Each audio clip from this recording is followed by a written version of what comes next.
Good afternoon. I'm Charles Payne, and this is Making Money. All right, it's pretty clear today, looking at your screen, the market's taking a breather, right? In fact, let's face it, most traders are on the beach somewhere, knocking back those drinks with umbrellas in them. But after seeing this morning's economic data, I'm feeling pretty good, even better, right? Personal data, spending solid. That continues a trend, by the way. You can see the trend. We were a little negative here. We went down in April. We're coming back on, picking up a little momentum. So as we close out the month of August, I think it's a good time to reflect on what worked and what didn't work.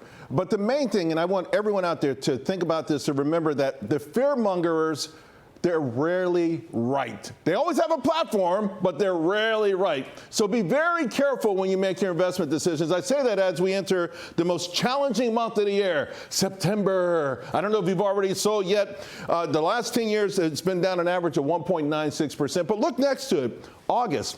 August is usually flat, right?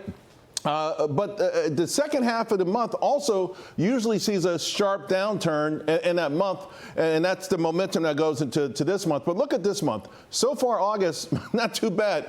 Up 1.75%. Even more importantly, almost every sector is up. The two sectors that are not up aren't down that much, but you have 9 out of 11 sectors, much higher. And so, listen, here's the thing.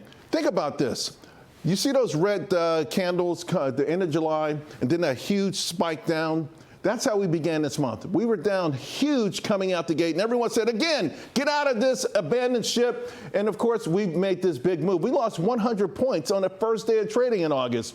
So the market goes up, the market goes down, but mostly it goes up, and you can always keep that in mind. The moral of the story is that even if September is a rough month, you know what? Do yourself a favor and ignore the perpetually wrong curmudgeon crowd and keep doing what you've been doing, because retail investors, you have been in this market, you have been killing it. And if something happens and we start to go down, do what you always do. Seek out opportunities even when things look dicey.